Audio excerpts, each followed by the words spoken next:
don't want to sound too mushy, but I don't think I am ever going to forget this feeling of missing my kids. I guess what I hear is that what many students say they already remember or learn from this is how much better actual school is than online learning. I think that's one of the things. I had students confess that they missed. I give quizzes almost every day in class, and I had students confess that they missed the daily quizzes. As much as you can think to yourself when a day is rough, oh, I could just be doing this from home. I could be doing this SSR from home. I could be doing this scheduling from home. There's little pop-ins that the students do and little distractions and just running to the bathroom and bumping into kids along the way are really little things that give us the will to keep going. So, yeah. It's just, yeah, it's really hard. I think I'll remember 10 years from now, it is really hard to stay motivated. I mean, I have these exams here that I've been meaning to grade for like 3 weeks now. And I come to sit down to like try to do it. And it's just like really difficult to motivate myself. And it's hard to like stay focused on like otherwise kind of meaningless stuff like circuits and I don't know. I guess we all realize how much easier it actually was when we still were in school. How much better it is to actually see people when you work together with them in reality and not just on a screen. And how much easier it is to do learning and teaching in an actual school building than it is all by yourself at home. I think that's what you will remember.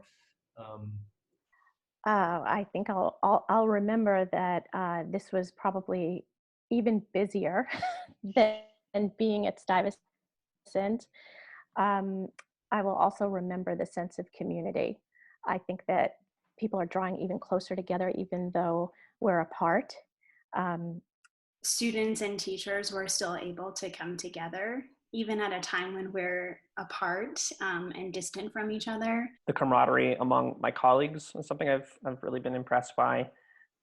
We've been communicating like every 5 to 10 minutes, just like, tons and tons of emails. It's a lot. It's a lot of information, it's a lot of emails, and sometimes it's a little overwhelming, but there's a lot of good collaboration, a lot of people helping each other out, like come up with new strategies of like, here's this little feature that I'm using, and like, here's how to use this, here's what I've been doing in this class, and just reading all of that has been helpful. And it's really great to see that collegial spirit really come forth among my colleagues.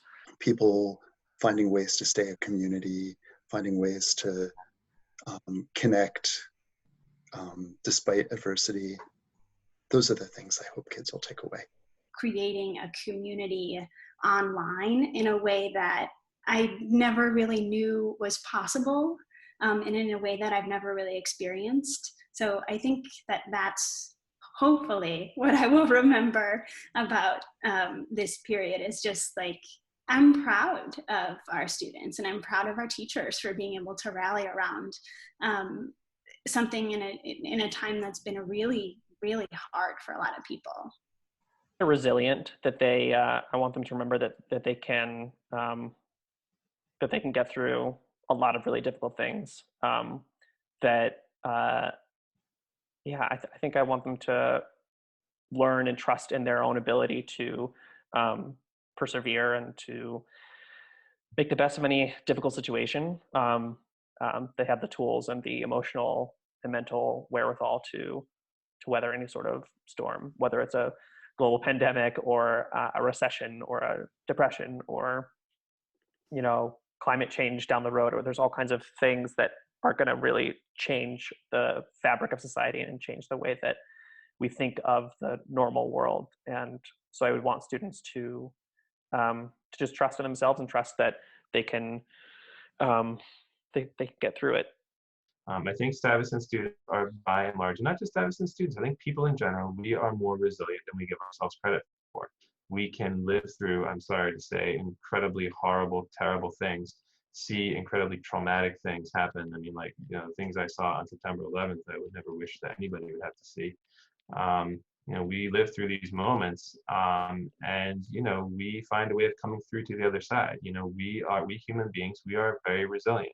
I think that what I will remember most about this time in 10 years is spring blooming in New York in the context of the pandemic, and sort of being, you know, just seeing, yesterday I was in Central Park and just seeing all of the trees and the tulips and the flowers in bloom, and sort of knowing that like the world doesn't care about the pandemic, and finding that sort of comforting, and also sort of reminding me how small we are in the scheme of things. I hope that they quickly don't focus on the things that they've lost out on.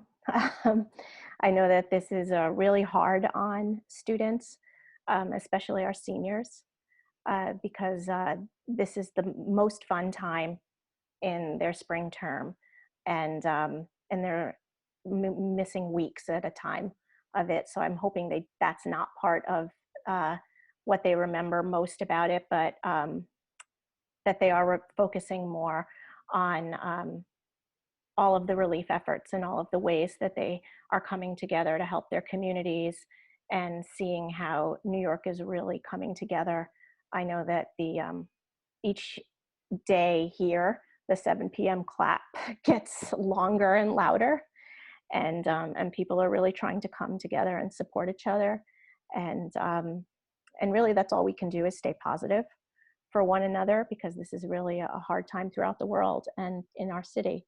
So for me, I hope that we remember this as that one time where we had to do all this stuff that felt crazy at the time, but we did it to keep everyone safe, not just ourselves, because even if I got it, I'd probably be fine. Even if all 4 of the members of my family got it, they'd probably be fine. But we do what we're doing right now for everyone. The staying inside, the running classes insofar as we're running them over spring break, all of that is to serve a function that is not our normal function, but is nonetheless important. And I guess that answers the question. I guess then what do I want you guys to remember 10 years from now out of this is that when it's all on the line, we can all do something together. We just proved it. I mean, the curve is dropping in New York. It's flat in the United States, as far as I know right now.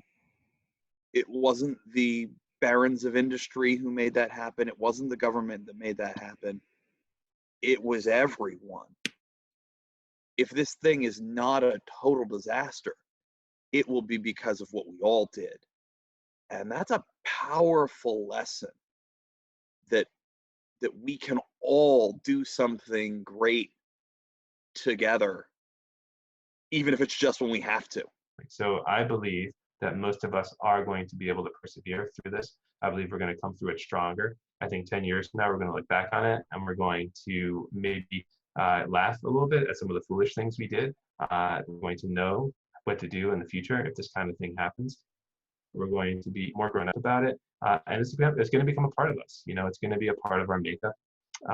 And hopefully, as terrible as it is to say, it will make us a better, stronger person. We're going to appreciate the time that we have with the people that we love. Life is going to be sweeter to us. Hopefully, we'll take the time to communicate with our older relatives and friends who maybe we often neglected to think about, our grandparents, our parents. We'll make an effort to reach out to them. And maybe, hopefully, we'll have a more cohesive, more communal society. How moving it is to read my students' posts each day, to see their minutes, to see them continuing to bring their best selves, and work to be a class when they could easily get away with doing so much less. So what I most want my students to do during this time is to write down you know, to record their experience in writing, and to have a document of their experience during this time, and to sort of think about the stories that they will want to preserve. You know, I always love teaching and I love being in my classes because this is so challenging. The stakes feel higher, and when I see the extent to which they're continuing to be amazing students and people and kind people, I find it very touching, and that's going to stick with me. I knew that I got into this profession because I really like teenagers, and I have always known all the 16 years that I've been in this profession that even when I'm in a bad mood and I'm walking down the street, I'm going to work and I'm like, God, I just need everybody to leave me alone today.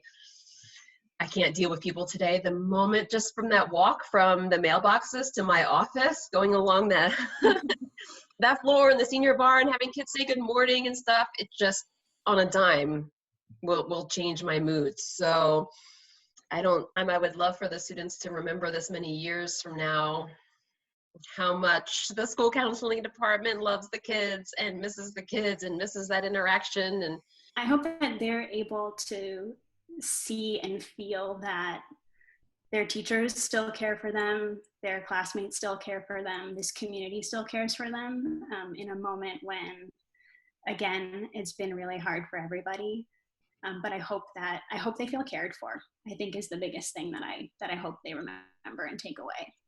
When we're back in school, you'll be happy to be there, I guess. And that might be a new experience. So